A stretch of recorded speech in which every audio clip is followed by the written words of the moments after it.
Hello, bridge builders! I'm here with some exciting news. The first volume of interviews is now available on Amazon.com. The link can be found at eatlunchandboardgame.com. I promise that all proceeds from sales of this book will go right back into this podcast and channel.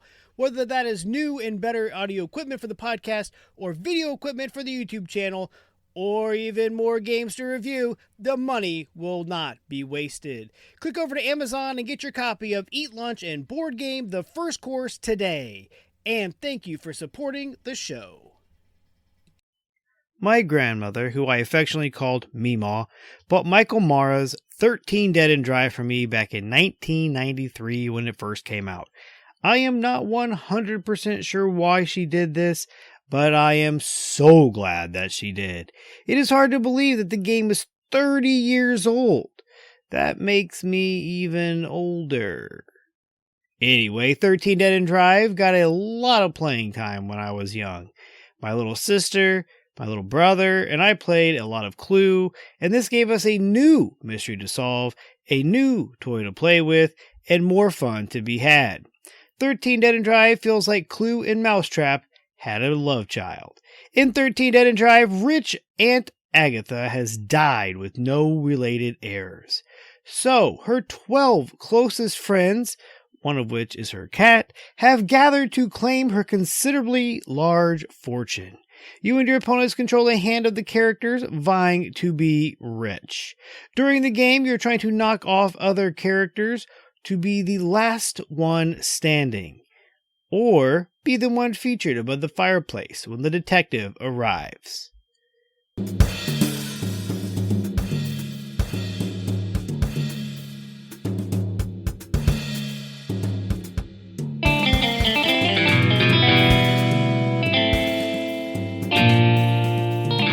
Alright, welcome back to the Lunch and Board Game. I'm your host, Adam Collins, and let's take a look at the rule clarity for 13 Dead End Drive. For a game from 30 years ago, they are well written and easy to follow. After playing a lot of games lately from my parents' game closet from my youth, I have been surprised how some games' rules were packaged. I'm not kidding when I say that one game came with a few sheets stapled together like a handout you would receive at a conference. It was relief to have an actual set of professionally written and laid out rules. Time to explain to newcomers. Honestly, 13 Dead and Drive takes less than 10 minutes to explain it. It takes longer to set up the board than it does to explain the game. I know. I just explained it to some coworkers a few weeks ago. Gameplay. The setup is quite complicated. You must match all of the cardboard walls and clip them together with the correct colored clip. Some of these are more complicated to get together than others.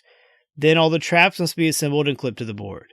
Though, from the looks of it, the newer version from Winning Moves seems to have made this setup simpler. I have lost many of the clips to my version. That is one reason I should look at purchasing the new one. Once all the traps in the mansion wall are assembled, it is time to set up the 3 decks. First, shuffle the portrait cards, the one with the chalk outline on the back, and place the portrait of Aunt Agatha on top. Place them all in the frame above the fireplace. Then shuffle the character cards, the one with the game logo on the back, and deal out evenly to the players.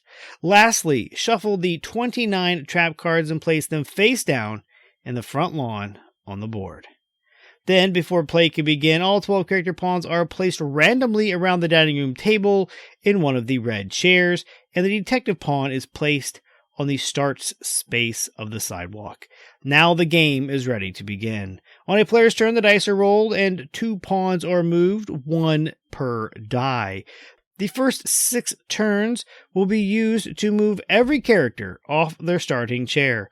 Once all of them have moved once, it is time to attempt to knock them off. If doubles are rolled, however, 1 pawn may be moved the entire sum of the dice. Also, when doubles are rolled, the active player may choose to switch the portrait shown by moving the one in the front to the back, exposing a new person in line to take over the fortune. When moving pawns, it is important to move around, not through walls. The walls are black solid lines, and a little thicker, and sometimes can be harder to see. You must also move around the couch, desk, tables, or other objects on the board that do not have spaces on them. Pawns may not go through or land on a space with another player on it, and they cannot move diagonally. They cannot go through the same space twice in the same movement. This means that a 2 cannot move a pawn off and back onto the same space. Lastly, there are 5 secret passages, one close to each of the traps. A pawn can move from one passage door to another to speed up their demise. If a player can get a pawn to end its movement on one of the 5 trap spaces, the ones with the skull and crossbones, then the player can attempt to spring the trap and eliminate the pawn from contention for the fortune. The player draws a card from the trap deck. If the card features the specific trap to be sprung, success! The card could also be a wild that is good for any of the traps, or it could feature 2 different traps, but as long as one matches, it is time to eliminate a contender for Aunt Agatha's fortune. The other option for the trap cards is a detective card. This moves the detective one step closer to the front door, and a new card is drawn. Now, remember, if he makes it to the front door, the character whose portrait is showing wins the fortune and the game. To trigger the trap, place the pawn on the solid color sticker for the fireplace, the top of the stairs, or the top of the ladder, then flip the lever, launching the poor character to their death. For the chandelier and the statue, simply push the lever to drop it on the unfortunate pawn. When a character has been eliminated, the player that had that character reveals the card from their hand. If that character happens to be the portrait on display, remove it, revealing the next portrait. However, if the card does not feature the required trap, then no fun occurs. You could also bluff. If it is your pawn, you can move it to the trap space, draw the card, and choose to not kill your own character. This also extends the character's life another 2 turns because a pawn cannot start and stop on the same space.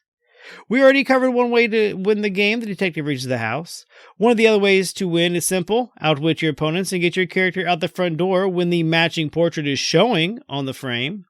And then lastly, have the last pawn standing. When a player's last character is eliminated, they're out of the game too. So protect your pawns. 13 Dead and Drive is just as much fun playing offense to knock off your opponent's characters as it is about playing defense to keep your characters alive, and all the bluffing that goes along with it. Lunchtime potential. Well, the first time we played at the office, I was a bit wary, as I was the only one older than the game. It went over well with the 2 young'uns I played with. The first game lasted 1 turn past getting all the characters off their chairs. The cat was featured on the frame. My coworker rolled double 5s and simply walked the cat out the front door. We reset to play again. It lasted longer this time, and characters were offed. However, lots of doubles were rolled. A lot of bluffing about being able to off a character led to a lot of detective cards appearing, and he arrived, ending the game. I took the loss again. Replayability. Something about the tactile feel and actual dispensing of the characters makes 13 Dead and Drive a game one wants to keep coming back to and play over and over again. It sat for years, maybe even decades. Man, I'm old. Before I recently dusted it off and gave it a new life with my son and my coworkers. Now it is a staple in our office when we are looking for a light game with some light strategy. Component quality. I have a love-hate with 13 Dead and Drive's components. The game is amazing and has a tremendous table presence, especially for a game from 3 decades ago. It is all well made. Each of the 3D components are amazing, except the chandelier pin. That damn thing is so fragile. Mine broke years and years ago.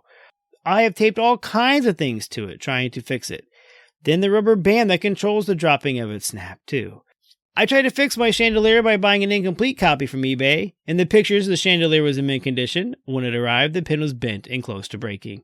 I returned it for a refund. I have found a solution that I will talk about in a few minutes. Back from that tangent. The game is impressively made. The wall that stands at the back of the board looks incredible. All the different colored clips make the assembly easy to follow if you have them, but I have lost a lot of them, and I do have enough, though, to keep it together for a play. All the 3D cardboard pieces are nice and thick. The plastic pieces are impressive looking. There are 3 different decks of cards, and I would advise sleeving 2 of them and not the portraits because they wouldn't fit back into the frame with sleeves. But these cards are of pretty low quality, at least the version from 1993. They do get bent, they get a little grimy, and quite frankly, they need to be replaced. The tactile feel, though, of 13 Dead and Drive sets it apart from other games. Artwork. Andrew S. Burton and Michael Gray bring the game to life. Each of the characters look fantastic. The board and all the cardboard components are well illustrated. It looks and feels like it came to life straight from the 90s. If you're from that time, you'll understand. It just feels very 1990s. Very Lifetime original movie. Very Hallmark movie style artwork. It is fantastic. Other. A quick search on Thingiverse will tell you that the chandelier pin breaks easily and often. You can download and print a new one as need be. I have had to do this myself. Expansions. There are no expansions available for 13 Dead and Drive. A reprint was done called 1313 Dead and Drive, and from what I can tell, it is the same basic game. However, when playing on the Board Game Geek page for 13 Dead and Drive, I found that someone has crafted special abilities for each of the characters. They look fun, but I have not had a chance to play with them yet. Bang for the buck. An original edition will cost you a lot, but why spend that? You can get a new reprint by Winning Moves for an MSRP of $32.95, so get a copy. It truly is a fun game of bluffing and deduction. Until I played Mystery of the Abbey, this was my second favorite whodunit game, only behind Clue. Summary. 13 Dead and Drive was one of, if not the first, game to introduce me to multiple ways to victory. With the 3 different paths of victory, it offers a lot of interesting choices throughout the game. It brought a lot of joy to my friends and me during our childhood.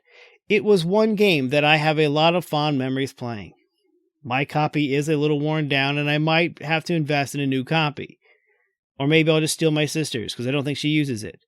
The game currently sits on BGG with a 6.1 with 2,400 ratings. I understand that it isn't crunchy enough for heavy gamers. I do not mind that. Sometimes you just need an entertaining game, and 13 Dead and Drive certainly delivers on that. I mean, how much fun is it to kill your opponent's characters one by one, all in the name of being rich? I have recently reached out to the creator, and I hope that he will come on the show in the coming weeks. So go to winningmoves.com, get yourself a copy, and build this gigantic mansion and have fun killing your opponent's characters. Another fun aspect of this game reminds me of the game Masterpiece, where every one of these characters has a small and pretty fun little backstory printed on a piece of the box interior. So give those a read, find out what your character is all about, choose which one of yours deserves to win, and head on over to winningmoves.com to get your copy today. And as usual, you can reach out to me at eatlunchandboardgame.com, facebook.com/eatlunchandboardgame. Leave me a message about what game I should be playing, who you want to hear me interview, or just say hi. And you can always email me at eatlunchandboardgame@gmail.com. And remember, board games build bridges.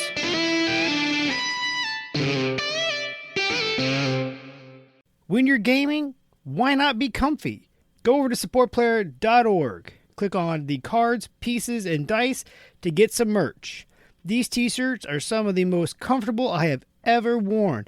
That's supportplayer.org, and there's a link on eatlunchandboardgame.com.